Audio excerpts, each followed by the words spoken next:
সম্মানিত উপস্থিতি, আমি সকলের কাছে শ্রদ্ধার সাথে একটা বিনীত অনুরোধ রাখতে চাই। আমার মওলা দয়া করে আমি অদম অযোগ্যকে দিয়ে যতক্ষণ দয়া করে বলান, এই সময়টুকু সবাই মনের কান দিয়ে শোনার চেষ্টা করবে। কিসের কান? সবাই বলতে হবে। আমার কোনো কথা আপনাকে গ্রহণ করতে হবে না, শুধু নিজের বিবেক দিয়ে নিরপেক্ষ বিচারক হয়ে ভেবে দেখবেন। সঠিক মনে হলে গ্রহণ করবেন, ভুল মনে হয়ে গেলে বাদ দিবেন, কোনো সমস্যা নেই। আর আমাকে একটু আওয়াজ দিয়ে সহযোগিতা করতে হবে। যারা যারা করতে রাজি আছেন একবার বলেন মারহাবা। আরেকটু জোরে বলেন।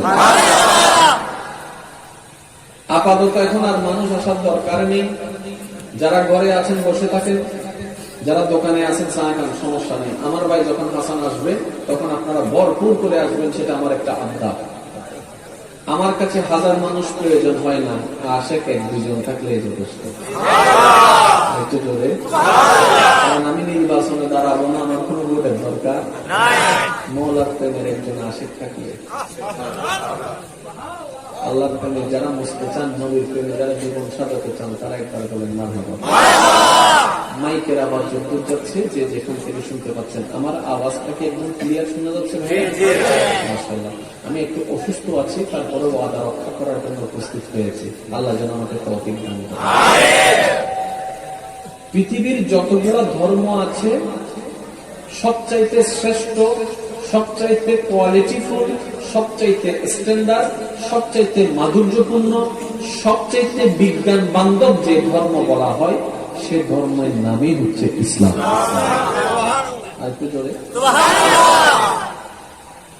আল্লাহ পাকের মেহেরবানি কত আমাদের উপরে, সেই ধর্মের ভিতরে আপনাকে আমাকে আল্লাহ পাক পাঠিয়ে দিয়েছেন।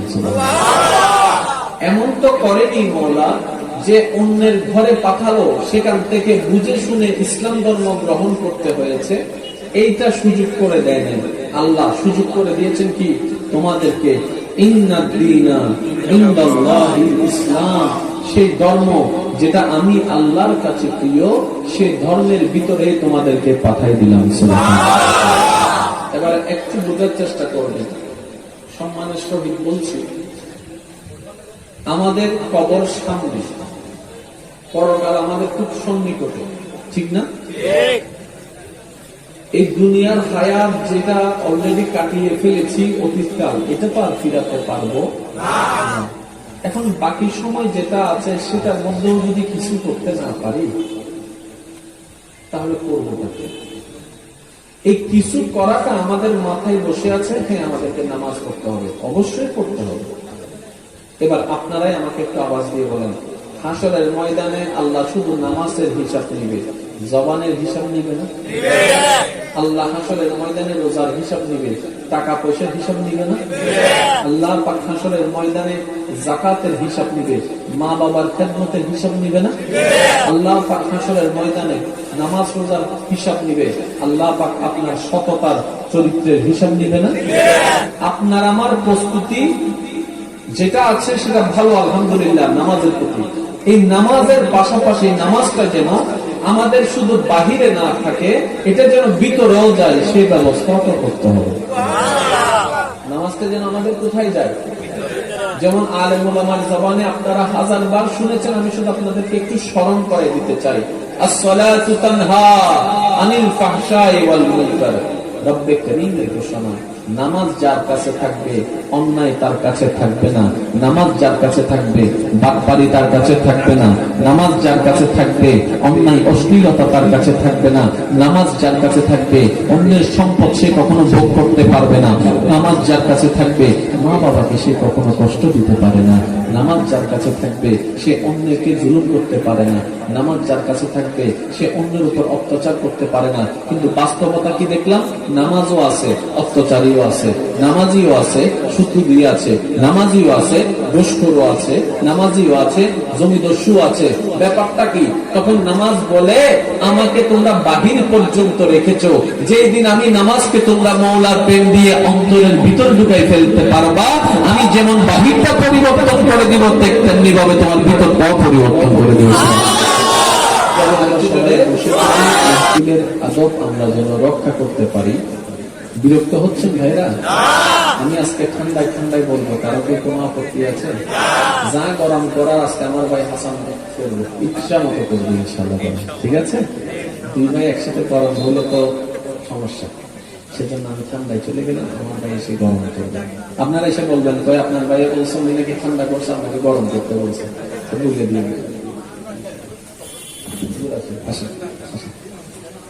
আলেম ওলামাগণ স্টেজে তশরিফ আনছেন, একবার স্বাগতম জানিয়ে বলি মারহাবা।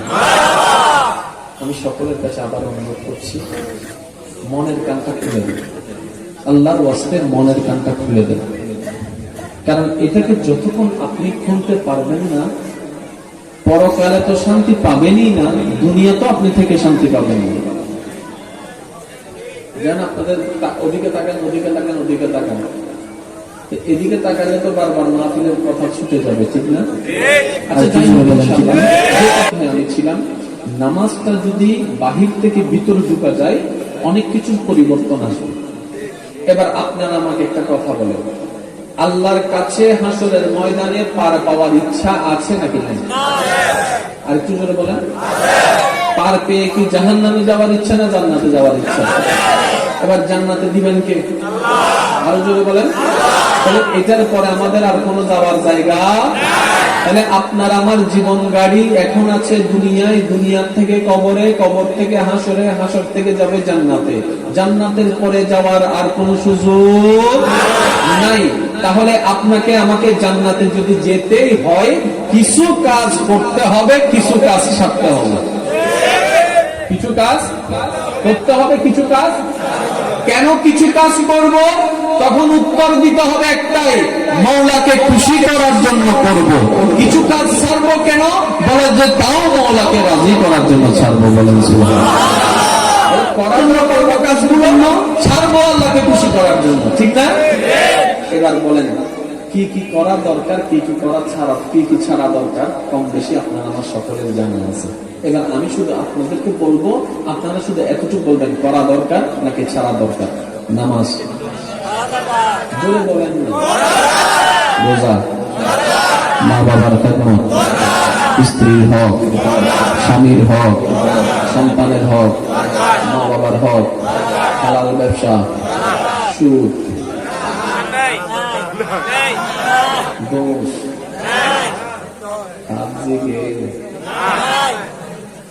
কালারিং চুরি, দৌড়ে দৌড়ে। তাহলে কি ছাড়তে হবে এটাও আমাদের জানা আছে, কি করতে হবে সেটাও আমাদের জানা আছে। তারপরও হচ্ছে না কেন? ভাবেন, একটু ভাবেন, একটু ভাবেন আল্লাহর ওয়াস্তে। নামাজ 5 ওয়াক্ত ফরজ জানে না কে? সবাই জানে। নামাজ না পড়লে কি অবস্থা হবে সেটাও সবাই জানে। তারপরও মসজিদে নামাজি বাড়তেছে না কেন? একটু গবেষণা করে দেখুন, তখন উত্তর আসবে, আপনার মন থেকে উত্তর আসবে, আপনার দিল আপনাকে উত্তর দিবে। জানার জন্য না জানার জন্য প্রবলেম নয়, প্রবলেমটা হচ্ছে মওলার সাথে প্রেম করতে না পারার প্রবলেম, প্রবলেমটা হচ্ছে মওলাকে মহব্বত করতে না পারার প্রবলেম। দুনিয়ার একবেলা যদি কেউ খাওয়ায়, তার গুরুত্ব আপনি আমি বুঝতে পেরেছি। কেউ যদি বিদেশে যাওয়ার একটা ব্যবস্থা করে দেয়, ভিসা দেয়, তার গুরুত্ব আপনি আমি বুঝতে পেরেছি। কেউ যদি সুন্দর করে একটু কথা বলে, তার গুরুত্ব আপনি আমি বুঝতে পেরেছি। কিন্তু যে রহিম ও রহমান সেকেন্ডের পর সেকেন্ড দয়া করে যাচ্ছেন, রহমত করে যাচ্ছেন, মায়া করে যাচ্ছেন, সুবহানাল্লাহ। আর একটু জোরে বলেন না সুবহানাল্লাহ। যিনি সেকেন্ডের পর সেকেন্ড দয়া করে যাচ্ছেন, মায়া করে যাচ্ছেন, রহমত দিয়ে যাচ্ছেন, নামাজ পড়ি কিংবা না পড়ি ফজরের নাস্তার ব্যবস্থা করে দিচ্ছেন, দুপুর বেলা নামাজটা পড়ি কিংবা না পড়ি দুপুরের খাবারের ব্যবস্থা করে দিচ্ছেন, সুন্দর একটা ঘুমের ব্যবস্থা করে দিচ্ছেন, সকালে ওঠার জন্য তৌফিক দিচ্ছেন, রাতে একটা সুন্দর আরামের ঘুমের ব্যবস্থা করে দিচ্ছেন। যারা আপনাকে মা দিয়েছেন, যিনি আপনাকে মা দিয়েছেন, বাবা দিয়েছেন, সন্তান দিয়েছেন, স্ত্রী দিয়েছেন, পরিবার দিয়েছেন, থাকার জন্য ঘর দিয়েছেন, খাওয়ার জন্য খাবার দিয়েছেন, তৃষ্ণা নিবারণের জন্য পানি দিয়েছেন, বিনিময় একটা টাকা চায় না, বিনিময় একটা টাকা চায় না। শহরের দিকে একটু খেয়াল করে দেখেন, ওয়াসার পানি যেটা আসে সেটার বিল দিতে হয়, ইলেকট্রিসিটির বিল দিতে হয়। আপনি নিজের জায়গা কিনলেও, ঘর বানাইলেও প্রত্যেক বছর একটা জমির খাজনা ট্যাক্স দিতে হয়। এবার বলেন, সরকারের এই দেশের হওয়ার কারণে সরকারকে ট্যাক্স দেওয়া লাগে, তো যিনি মালিক বানিয়ে দিয়েছেন ওনার ট্যাক্স করতে হতে পারে। এই যে আপনারা পানি খাচ্ছেন নলকূপ থেকে তুলে তুলে, একজনের কূপে একজনে চলে যাচ্ছেন, টিউবওয়েল চাপ দিচ্ছেন, পানি চলে আসছে, আপনার পানির তৃষ্ণা নিবারণ হয়ে যাচ্ছে। এবার পানি বলে যে আমাকে ট্যাক্স দিবা না? ও পানি, তোমাকে কি ট্যাক্স দিব? তোমাকে তো আমি খনন করেছি, আমি তো পাইপ লাগাইছি, এটা আমাদের টিউবওয়েল, এটা আমাদের মোটর। এবার পানি বলে তাহলে তোমাদের হিসাব যদি এমন হয়, এই পানি যে মওলা দিয়েছেন ওই মওলার শুকরিয়া আদায় করতে হবে না? বাস, এটাতেও আপনি আমি নাই, আপনি আমি এটাতেও নাই। বেশি কিছু তো আল্লাহ চায় না আপনার কাছ থেকে, আমার কাছ থেকে। শুধু কি চাই জানেন? বান্দা, তুই আমার বানানো জমিনে থাক।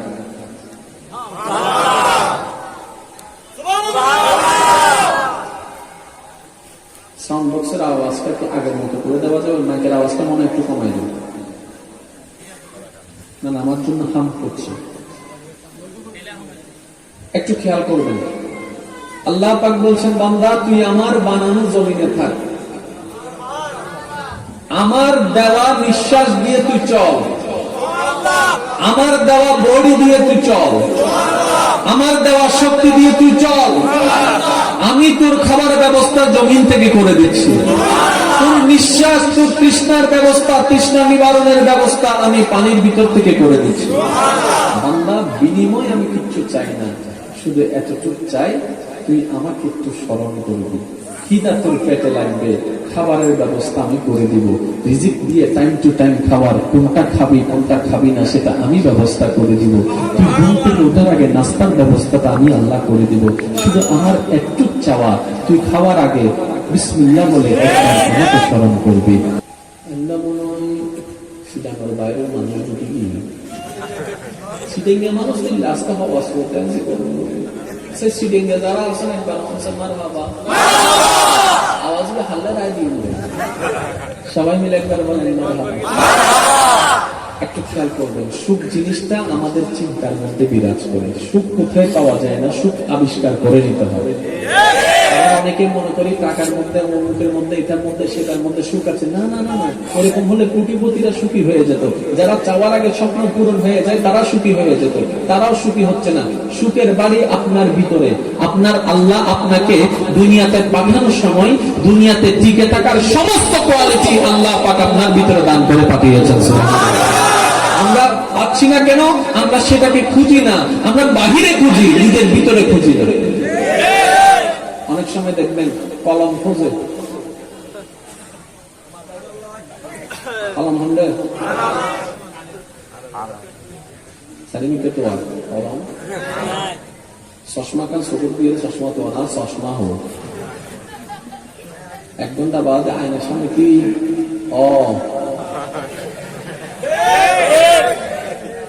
অনেক বলছে মোবাইল তো মোবাইলে চার্জ দিয়ে লাইট দিয়ে মোবাইলে লাইট জ্বলে মোবাইলে উঠে।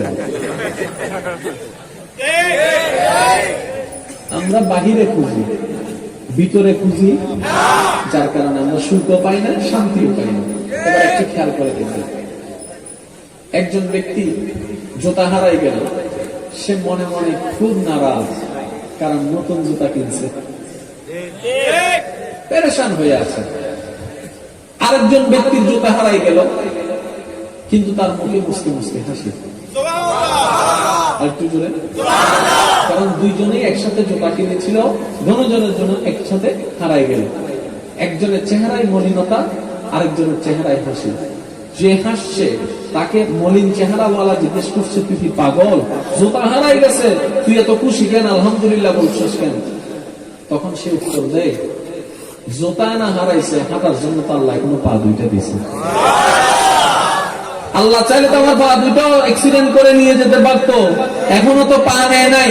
তোর নজর জুতার দিকে, আমার নজর পায়ের দিকে, যার নজর যেদিকে তার সুখ বসে দিকে। আপনি যদি বলেন আজকে শনিবার আপনার এটা আসছে, আপনারা থাকতে যুদ্ধ করেন আর যাই করেন, এটা কখন এটা হবে না। আপনার ভাগ্যে আজকে শনিবার এটা এসেছে, যতই যুদ্ধ করেন এটা হবে। আপনি আপনি যখন মনে বসে ফেলবেন আমি চিল্লাইলে ওইটা থাকবে, না চিল্লাইলে ওইটা থাকবে, যাকার কি করার। বিসমিল্লাহির রহমানির রহিম, আলহামদুলিল্লাহ আলহামদুলিল্লাহ আলহামদুলিল্লাহ, এতটুক পেয়ে আলহামদুলিল্লাহ, পরের দিন আবার এতটুক পেয়ে আলহামদুলিল্লাহ, পরের দিন আবার এতটুক পেয়ে আলহামদুলিল্লাহ।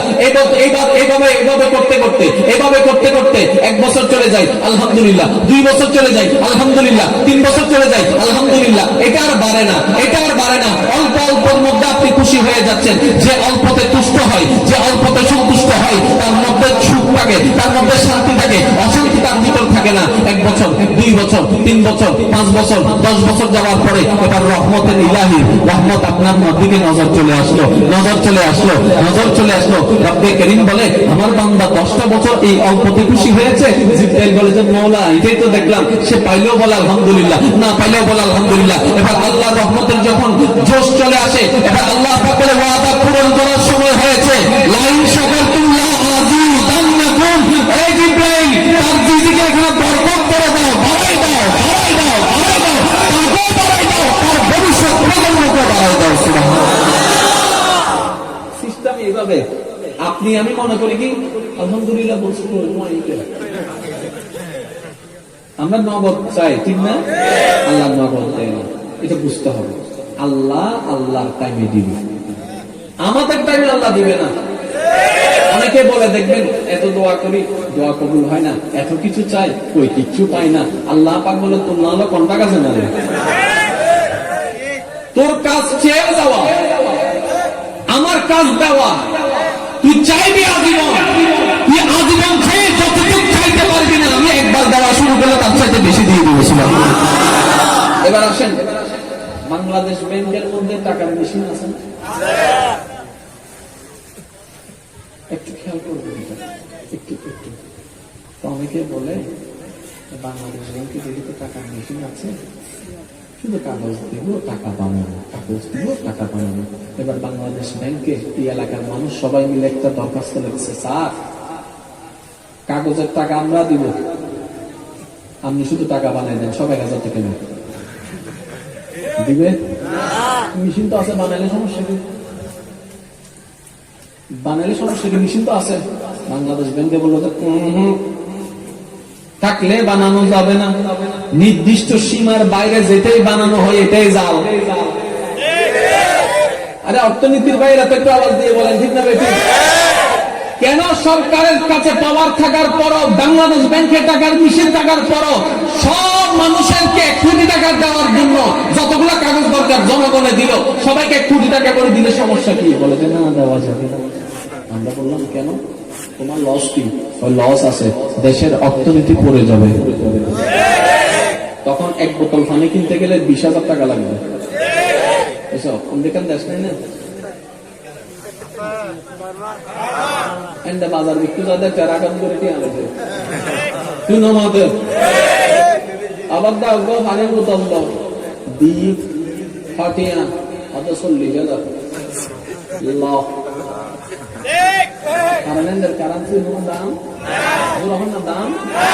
এটা আপনারা বুঝবেন তো, ডলারে কত টাকা রেট উঠানামা করে, খেয়াল করছেন না? রুপিতে কত টাকা রেট উঠানামা করে, ঠিকছেন? এইভাবে আর কি। এটা অর্থনৈতিক বস, আমার অর্থনীতির ভাইয়েরা এটা ভালো করে বুঝবে। অর্থনৈতিক ভাই বোনেরা যারা অর্থনীতি নিয়ে পড়ালেখা করছেন, আমার সেই ভাই বোনেরা আমার চেয়ে আরো বেটার জানবে, ভালো জানবে, ওনারাই ভালো বুঝতে পারবে। এবার সরকারকে বললাম, বাংলাদেশ ব্যাংকে বললাম সবাইকে টাকা দিয়ে দেন, সবাইকে টাকা দিয়ে দেন। বলে যে না, সবাইকে টাকা দেওয়া যাবে না, কারণ সবাই যদি কোটিপতি হয়ে যায়, সবাই যদি ফ্যাক্টরির মালিক হয়ে যায়, কার ফ্যাক্টরিতে কে চুরি করবে? করবে? আপনার ফ্যাক্টরিতে আমি যাব? আমার ফ্যাক্টরিতে আপনি আসবেন? আচ্ছা, জুতার দোকান আছে না? থাকলে জুতা করে যাবে। এখন জুতার দোকানে গেছে মদ দোকানদার, itu tuh kuncinya malu, itu doang dong, itu doang. Kalau ada kah? Doang. Juta pun jaga tege. Nah, action lah juta ase. Sila nuzul musibah kah? Kesan musibah. আমাকে মুসি ডাকবা না, আমি এখন কোটিপতি। এই যে কথা বলে না। বউ বললো যে বাজার ঘর থেকে বাহির থেকে আসার সময়, বউ বললো যে বাহির থেকে আসার সময় কিছু বাজার আনবেন। গেছেন বাজারে, কাটওয়ালা, সবজিওয়ালা, চিনিওয়ালা, দুধওয়ালা, চাউলওয়ালা, ইরে একদিন গাই হন মসজিদে হন আগে বেতন পেটি পেটি জীবন চলবে।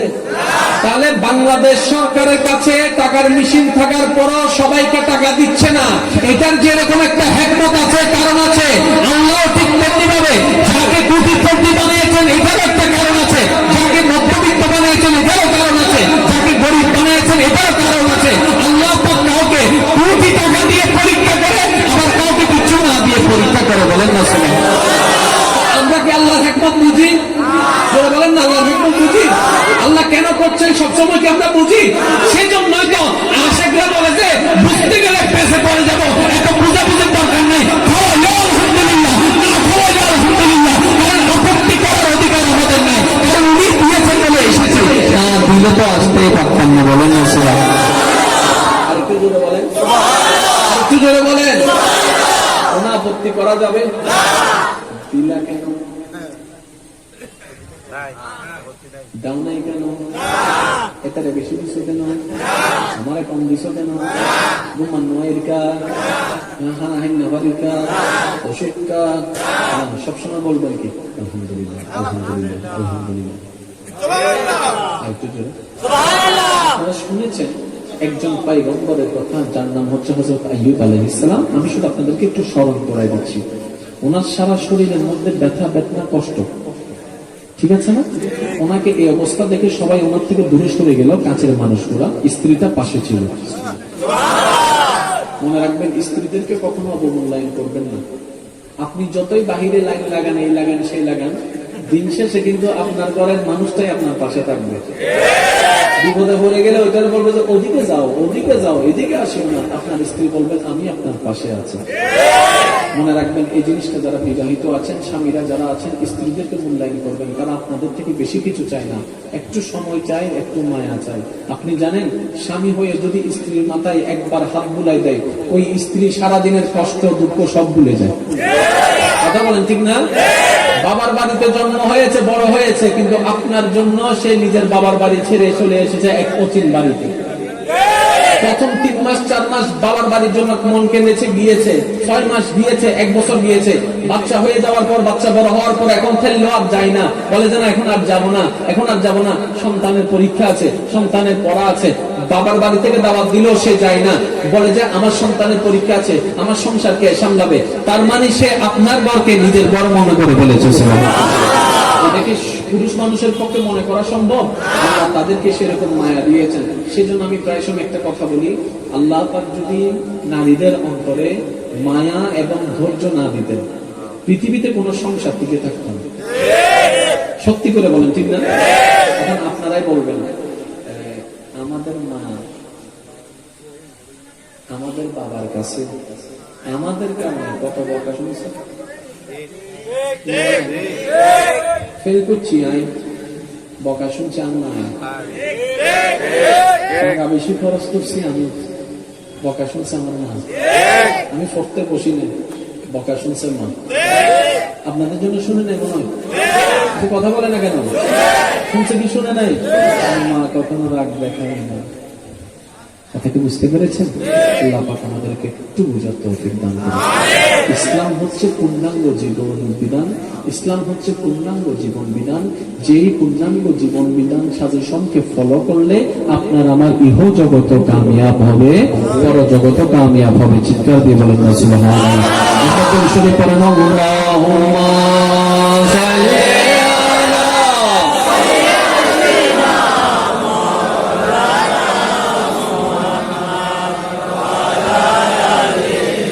سيدنا مولانا محمد اللهم صل على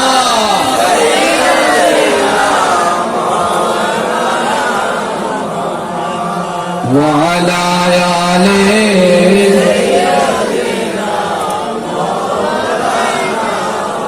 যার যত শক্তি আছে একবার বলেন মারহাবা। বলেন মারহাবা। আপনারা কেউ আমাকে বলেন তো, টেনশন করলে কি কোনো লাভ হয়েছে? প্রেশার বাড়া ছাড়া কোনো লাভ হয় না। টেনশন করিও না। টেনশনের বড় ওষুধ কি জানেন? মুস্কি হাসবেন আবার আলহামদুলিল্লাহ বলবেন। একবার দেখি সবাই খুশি মনে আল্লাহ যাকে রাখছে যেভাবে রাখছে এখন যারা আছে একবার খুশি মনে আল্লাহ তারপর একবার আলহামদুলিল্লাহ, আরেকবার আরেকবার নিজের মনের দিকে দেখেন, কোনো টেনশন নেই। খেয়াল করেন, খেয়াল করেন, মাথা হালকা হয়ে গেছে, মন হালকা হয়েছে, ব্যথা হালকা হয়েছে, চিন্তা কিছু নাই। কিরে, বিশ্ববিজ্ঞানীরা এখনো পর্যন্ত মন ভালো করার কোন ওষুধ পাই নাই, কিন্তু ইসলাম এমন একটি সাজেশন যেখানে মন ভালো করার ওষুধ পর্যন্ত আল্লাহ পাক দিয়ে দিয়েছেন। বলেন না সুবহানাল্লাহ। এবার আসুন একটু খেয়াল করবেন, আপনার আমার যত টেনশন সবগুলো কি নিয়ে? রিজিক নিয়ে। কি নিয়ে? আরে তোরা বলেন না, মোবাইল দেখতে তো যাই হোক, আমাদের সবকিছু টেনশন কি নিয়ে? বলেন না, কি নিয়ে? রিজিক মানে কি?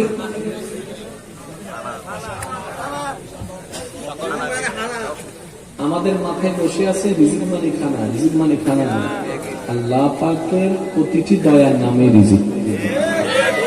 এই যে আপনার নিঃশ্বাস, এটা আপনার নাকের রিজিক। এই যে আপনার ঘুম, এটা চোখের রিজিক। আর একটু জোরে বলেন না। এখানে অনেকে বসে আছেন, হয়তো অনেকের ঘাম নাই, কিন্তু এই যে আপনি আমি ঘামাই, এই ঘামটাও একটা রিজিক।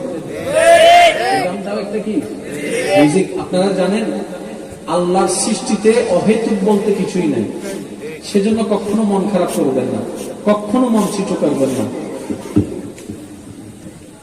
আল্লাহ পাক রব্বুল আলামিন, আল্লাহ পাক রব্বুল আলামিনের সৃষ্টি জগতে অহেতুক বলতে, অপ্রয়োজনীয় বলতে কোনো কিছুই নাই, সেজন্য কখনো নিজেকে অবমূল্যায়ন করবে না, মূল্যহীন ভাববেন না।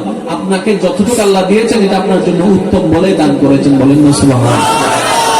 আমাদের চিন্তা কি সবকিছু রিজিক নিয়ে? আচ্ছা, এমন কোন বাবা আছেন যে নিজেই শাইন করে যেতে চাচ্ছেন, ভালোভাবে থেকে যাচ্ছেন, কিন্তু চাচ্ছেন সন্তানরা কষ্ট পাক? এমন কোন চালাক বাবা আছে যে আমি ভালো করে থেকে যাব, আমি ভালো করে গাড়িতে চলবো, আমি ভালো করে ফ্যাক্টরি করবো, আমি ভালো করে যা মঞ্চে তা খাবো, কিন্তু আমার ছেলে মেয়েরা না খেয়ে থাক, না খেয়ে থাক? আছে? বরং উল্টাটা আছে, আমি না খাই, ছেলেরা খাও, আমি না করি, ছেলেরা পড়ুক। এমন হাজারো বাবা এখানে নিজে পড়তে পারে না, ছেলেকে পড়াচ্ছে, মেয়েকে পড়াচ্ছে। নিজে যে কোন দিন, কোন মা, কোন বাবা যে কোন দিন ভালো করে ভাত খাইছে মনেও নাই, কিন্তু সন্তানকে ঠিক মতো খাওয়াচ্ছে। এবার আসুন, অনেকেই মানুষের হক নষ্ট করি না আমরা। মাইকের আবার যুদ্ধ যাচ্ছে, একটু শুনবেন, আজকে রাত্রে এই কথাটা ভাববেন, অন্য কিছু ভাবেন না ভাবেন, এই কথাটা ভাববেন, প্লাস মাইনাস হিসাব করে ভাববেন। সঠিক মনে হলে গ্রহণ করবেন, ভুল মনে হয়ে গেলে বাদ দেবেন, কোনো সমস্যা নেই। আল্লাহর বিচারে কখনো 19-20 আছে? আপনি যে অন্যের হক মারছেন, অন্যের জায়গা দখল করছেন, অন্যের জায়গায় 1 ইঞ্চি জায়গা ঢুকে দিচ্ছেন কিংবা নিয়ে নিচ্ছেন, কিংবা কাউকে টাকা দিবে বলে দিচ্ছেন না, এনি হাও কাউকে আপনি প্রতারণা করছেন কিংবা কষ্ট দিচ্ছেন, যাই কিছু করে না কেন, এই মানুষটাও মরে যাবে, আপনিও মরে যাবেন। বিচার কি হচ্ছে আমি সেদিকে যাচ্ছি না, কিন্তু ওই মানুষের সন্তানও থেকে যাবে, আপনার সন্তানও থেকে যাবে, আপনার নাতিও আসবে, ওনার নাতিও। আল্লাহর বিচার হচ্ছে এমন জিনিস, ওই বান্দা যদি একবার বলে মওলা আমি তোমার দরবারে বিচার দিলাম, তখন কি হবে জানেন? আপনার যতই সম্পত্তি থাকে কমে যাবে, হয়তো আপনার আমলে, না হয় আপনার সন্তানের আমলে, না হয় আপনার নাতির আমলে কমে যাবে।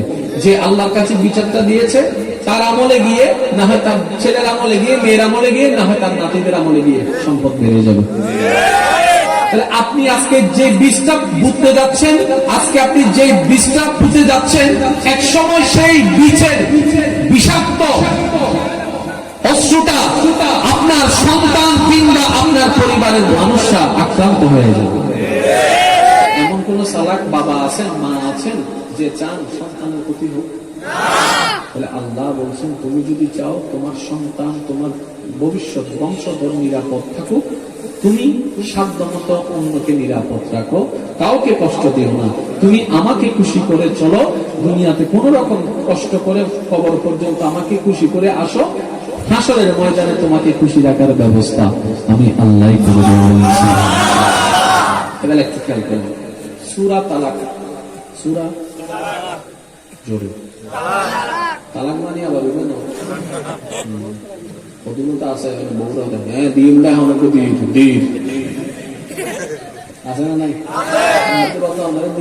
বিয়ে করাইতে না ওগুলি বিয়ে দিবে না ওদের ডল লাগাই কথা বলেন না। সূরা সবাই মিলে বলতে হবে সূরা। আয়াত নাম্বার 2 শেষের অংশে রব্বে কারীম বলছেন ওয়ামান ইয়াত্তাকিল্লাহ ইয়াজআল লাহু মাখরাজা। শেষ বালকদার সব বালকদার আমি বিদায় নিচ্ছি আপনাদের কাছ থেকে, আওয়াজটা একটু বড় লাগবে। ওয়ামান ইয়াত্তাকিল্লাহ ইয়াজআল লাহু মাখরাজা। বান্দা যে কোনো বিপদ আপদ কষ্ট মুসিবতে আমার নবীর মুহাব্বতকে অন্তরে রেখে আমার প্রতি ভক্তি বিশ্বাস শ্রদ্ধাকে 100% রেখে যদি তুমি আমার উপর ভরসা করে থাকতে পারো, ইয়াজআল লাহু মাখরাজান, যত বড়ই কঠিন বিপদ হোক না কেন মুসিবত হোক না কেন ওইখান থেকে উদ্ধার হওয়ার রাস্তাটা আমি আল্লাহ তোমাকে করে দিব। বলেন সুবহানাল্লাহ। আল্লাহ এতটুকু বিশ্বাস হয়ে যাবে? এবার রব্বে কারীম বলছেন না, সূরা তালাকের 3 নম্বর আয়াতে রব্বে কারীম কত সুন্দর করে বলছেন, একটু খেয়াল করে দেখুন। ওয়ায়ারযুকহু মিন হাইসু লা ইয়াহতাসিব। বান্দারে আমার উপর যদি তাওয়াক্কুলটা পারফেক্ট করতে পারো, আমি এমন এমন জায়গা থেকে তোমাকে নিয়ামত রহমত রিজিকের ব্যবস্থা করে দিব যেখান থেকে আসবে বলে তুমি কল্পনাও করতে পারো না, ভাবনা করতে পারো না, স্বপ্নও দেখবে না, সেখান থেকে আসার ব্যবস্থা করে দিয়েছে। এবার আসেন একটু খেয়াল করেন। অনেক সময় আপনি আমি এমন কিছু মানুষের সাপোর্ট পাই যাদের থেকে আমরা আশাও করি না। বিদেশ যাওয়ার জন্য অনেক টাকা দরকার, আমাদের কাছে চাইবো নাকি চাইবো না, চাইলেও তো দিবে না। হঠাৎ করে সে ফোন করে বলে যে তুই তো বিদেশ যাচ্ছিস, ধর আমার থেকে কিছু নিয়ে যা। আমরা ভাবনায় পড়ে যাই কি রে, সে তো দেওয়ার মানুষ না, তারা তো দিবানি না বলে আর একটু জোরে, কিন্তু সে আমাকে এত টাকা দিয়ে দিল, তাহলে আমি এক্সপেক্ট করি নাই কিন্তু আমি পেয়ে গেলাম। কেমনে পেলাম ভাবতে আছি। এবার এদিকে তাকালাম সেদিকে তাকালাম, আমার পক্ষে কে সুপারিশ করলো, দেখলাম কাউকে পেলাম না। বন্ধু বলে যে আমি বলি নাই, ভাই বলে যে আমি বলি নাই, চাচাই বলে আমি বলি নাই, তো ও দিল কিভাবে? রব্বে কারীম বলে সবার দিকে তো দেখলা, একবার আমার দিকে তাকা, একবার আমার দিকে তাকা, একবার আমার দিকে তাকা, তুই দেখ না আমি কিভাবে তোর টাকার ব্যবস্থা করে দিলাম, তুই দেখ না আমি কিভাবে তোর বিশাল ব্যবস্থা করে দিলাম। তোর এত টেনশন কিসের? কাকে নিয়ে এত ভাবিস? স্ত্রীকে নিয়ে, সন্তানকে নিয়ে, ভবিষ্যৎ নিয়ে, জায়গা নিয়ে, সম্পদ নিয়ে, কিছুই তো তোর নাই। ইন্না লিল্লাহি ওয়া ইন্না ইলাইহি রাজিউন, সবকিছু ছেড়ে তো তুই চলে আসবি। বান্দারে তুই এত কিছু ভাবিস না এই সাময়িক দুনিয়ায়, তুই একটা কাজ কর, এই জীবনের অল্প সময়ে মনের চাহিদার উপর বেড়ি বাঁধা দিয়ে, তুই মনের পায়ের মধ্যে বেড়ি জাল দিয়ে, চোহার শিকল দিয়ে আটকাই ধরে আমার উপর ভরসা রেখে আমার নবীর মহব্বত দিয়ে অন্তরকে সাজিয়ে তুই আমার হয়ে যা, তুই আমার হয়ে যা, আমি আল্লাহ তোর হয়ে যাব, আমি আল্লাহ তোর হয়ে যাব, আমি আল্লাহ তোর হয়ে যাব।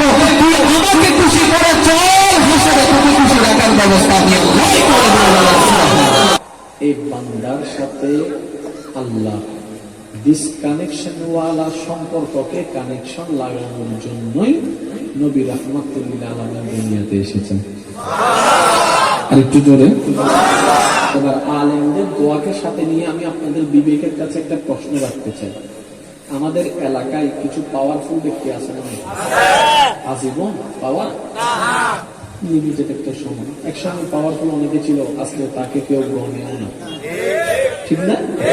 প্রত্যেকটা জিনিসের একটা আপডেটন আছে, উঁচু নিচু আছে। এবার একটু খেয়াল করেন, এক সময় পাওয়ারফুল ছিল, এখন কোনো পাওয়ার নাই।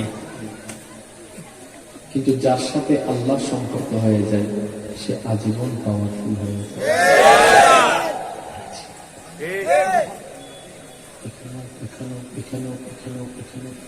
কেন? আপনার এলাকার ব্যক্তিটি ওনার পাওয়ার ততক্ষণ থাকবে যতক্ষণ ওনার সাথে ওই পাওয়ারওয়ালার সম্পর্ক থাকবে।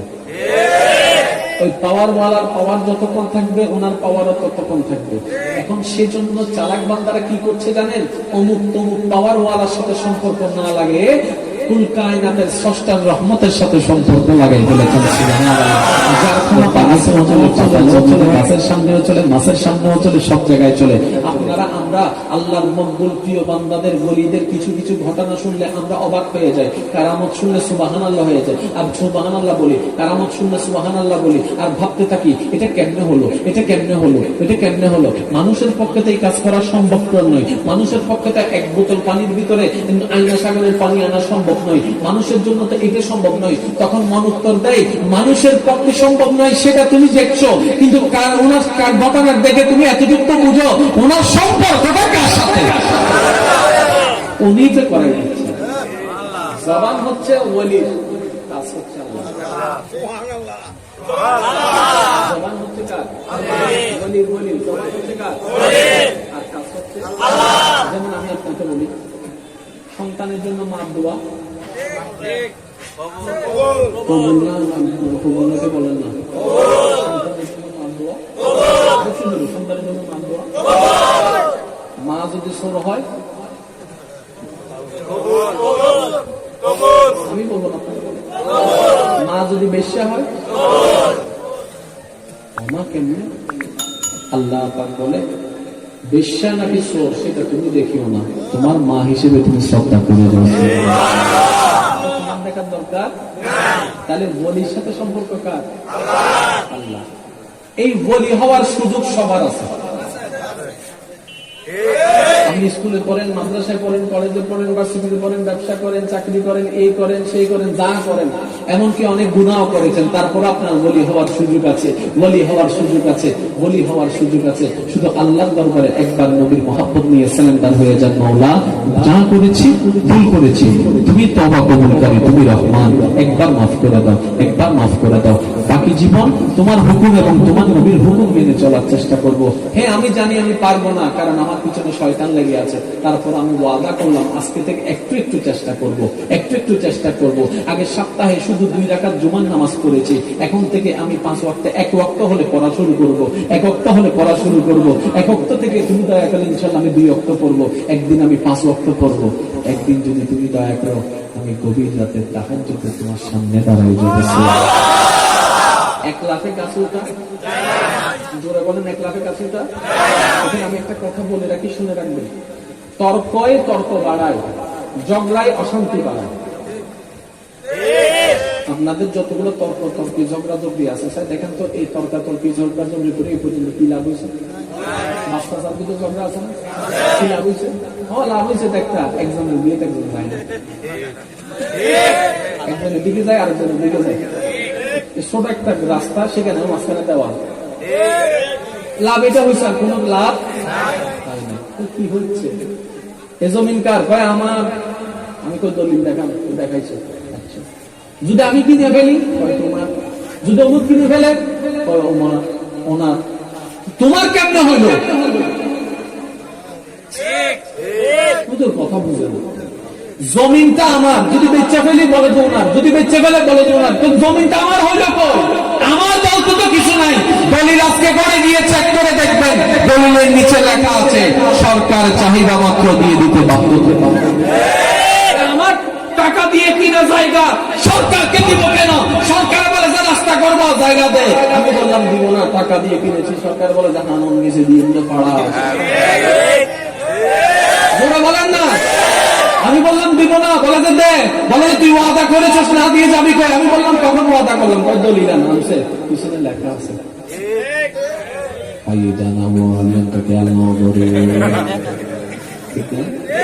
এই জায়গার আসল মালিক কে? সরকার। এই জায়গার আসল মালিক কে? সরকারের মালিক কে? জায়গা নিয়ে ঝগড়া করবেন, ইচ্ছা মতো করেন। বাপ চাচারে মারেন, চাচা বাপরে মারেন, আর মরার সময় একজন আরেকজন জানাজায় যাইয়েন না। আমি বাহাদুর তো, হ্যাঁ, আমি তার জানাজায় কেমনে যাবো? তার জানাজা আমি কেন যাবো? আমি কি কোনো দিক দিয়ে ছোট হয়ে গেছি? আল্লাহ পাক বলে যে তুমি জানাজায় যাও নাই, যে তা নয়, বরং তুমি দোয়া করার সুযোগ হারিয়েছ, দয়া নেওয়ার সুযোগ হারিয়েছ। অহংকার দিয়ে চলিয়েন না রে ভাই। আল্লাহর রাস্তে করে বলি, মামলা থাকলে মিটাই ফেলেন, ঝগড়া থাকলে শেষ করে ফেলেন। বলেন না কয়দিন আর বাঁচবো, চলো না 2 দিন মহব্বত নিয়ে বাঁচি, ভালোবাসা নিয়ে বাঁচি। আপনার আমার নবী কি করেছেন জানেন? যে নবীর দিকে পাথর মেরেছে, আমার নবী মুস্কি হেসে তাকে একটা সালাম দিয়েছে।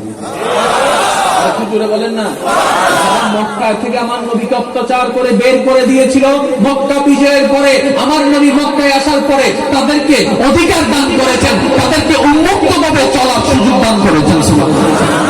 আমরা না সেই নবীর উম্মত, ঝগড়া করে আর কয়দিন। একটা কথা মনে রাখবেন, যে মাফ করে সে মাফ পায়। আর কি করে বলেন না, আপনি যদি চান আমি এনি হাও আমার স্রষ্টাকে খুশি করব, তাহলে আপনাকে কিছু কাজ করতে হবে, কিছু কাজ ছাড়তে হবে। এই ছাড়া দ্বিতীয় আর কোন অপশন নাই, দ্বিতীয় আর কোন অপশন। সাথে সাথে এটাও মনে রাখবেন, আসলে যেমন নামাজের হিসাব হবে, ঠিক তেমনি ভাবে চরিত্রের হিসাবও।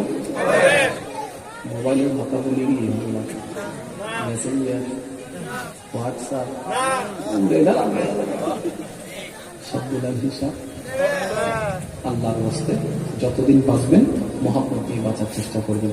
চলেন শেষে একটা নাতে রাসূল পড়বো সবাই মিলে, কারো জবান যেন চুপ করে না থাকে, সবাই একই আওয়াজে নূর ওয়ালা আয়া হে, নূর লেকর আয়া হে, সারে आलम में ये देखो कैसा नूर छाया है।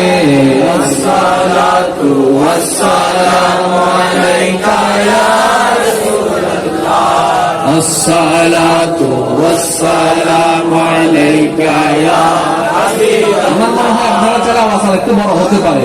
अस्सलातु वस्सलामु अलैका या रसूलल्लाह, अस्सलातु वस्सलामु अलैका या हबीबल्लाह। जब तलक ये चाँद तारे झिलमिलाते जाएंगे, जब तलक ये चाँद तारे झिलमिलाते जाएंगे, तब तलक जश्ने विलादत हम मनाते जाएंगे।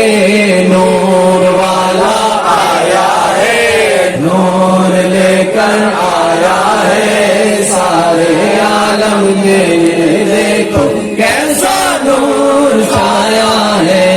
अस्सलातु वस्सलामु अलैका या रसूलल्लाह, अस्सलातु वस्सलामु अलैका या हबीबल्लाह।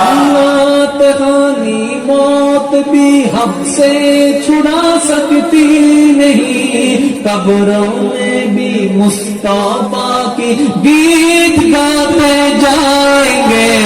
नूर वाला आया है, नूर लेकर आया है, सारे आलम में ये देखो कैसा नूर छाया है।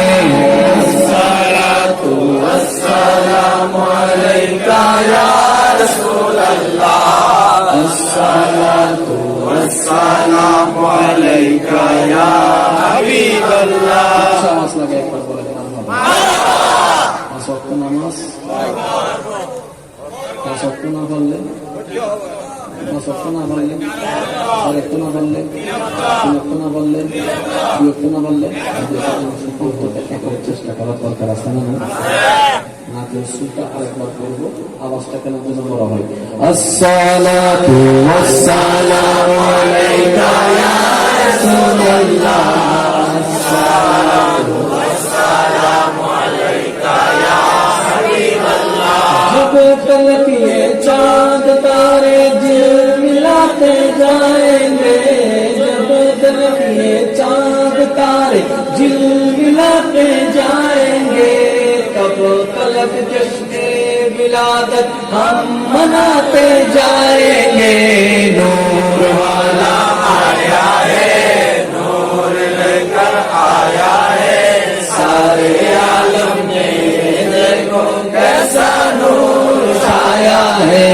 अस्सलातु वस्सलामु अलैका या रसूलल्लाह, अस्सलातु वस्सलामु अलैका या हबीबल्लाह। सरकार की आमद मरहबा, सरकार की आमद मरहबा, হুজুর কি আমদ মারহাবা, পুরনূর কি আমদ মারহাবা, रहमत की आमद मरहबा, यासीन की आमद मरहबा, ताहा की आमद मरहबा, मरहबा या मुस्तफा, मरहबा या मुस्तफा, मरहबा या मुस्तफा, मरहबा या मुस्तफा। उच्च आवाज लगे एक बार बोलें मरहबा। 5 वक्त नामाज चलবে তো ইনশাআল্লাহ? বাবার খেদমত চলবে তো? স্বামী যারা আছেন স্ত্রীর হক আদায় করবেন তো ইনশাআল্লাহ? স্ত্রীরা স্বামীর হক আদায় করবে ইনশাআল্লাহ। আর আমরা যারা আছি মুরব্বীকে সম্মান করব, ছোটকে স্নেহ করব, কারো কোনো কষ্ট দিব না। আজকে থেকে ঝগড়া বন্ধ। রাসূল বলেছেন আকিফুন লিসান, জিহ্বা কামড় দিয়ে ধরে রাখবে, ঝগড়া করিও না। যত কথা তত ঝগড়া, যত ঝগড়া তত অশান্তি। আপনি যদি শান্তিপ্রিয় হন, আজকে থেকে কেউ গাল দেয়, মন্দ বলে, এই বলো সেই বলো, কেউ আপনাকে গালি দিয়ে যদি কটু কথা বলে, আপনি মুস্কি হেসে তাকে একটা সালাম দিয়ে দিবেন। কেউ যদি আপনার হাঁটার রাস্তায় কাঁটা বিছাই দেয়, আল্লাহকে খুশি করার জন্য আপনি তার হাঁটার রাস্তায় ফুল বিছাই দিবেন। মনে রাখবেন সফলতা তার জন্যই হবে যার সাথে ধৈর্য থাকবে। বলেন সুবহানাল্লাহ। সবার মুখে আল্লাহর একটু প্রশংসা শুনতে চাই। যার যত শক্তি আছে ঈমানে আওয়াজ একবার বলেন সুবহানাল্লাহ। আরেকটু আওয়াজে বলেন সুবহানাল্লাহ। আবার বলেন আলহামদুলিল্লাহ। আবার বলেন লা ইলাহা ইল্লাল্লাহ, লা ইলাহা ইল্লাল্লাহ। দেখি সবাই দুই হাত তুলে দেন আল্লাহর দরবারে, সবাই দুই হাত তুলেন, ঈমানি গর্জন দিয়ে বলেন আল্লাহু আকবার, আল্লাহু আকবার, আল্লাহু আকবার, লা ইলাহা ইল্লাল্লাহ, লা ইলাহা ইল্লাল্লাহ, মুহাম্মাদুর রাসূলুল্লাহ সাল্লাল্লাহু আলাইহি ওয়াসাল্লাম। সকলের কাছে দোয়া চেয়ে বিদায় নিচ্ছি। ওয়া আখিরু দাওয়ানা আলহামদুলিল্লাহি রাব্বিল আলামিন। আসসালামু আলাইকুম ওয়া রাহমাতুল্লাহি ওয়া বারাকাতুহু।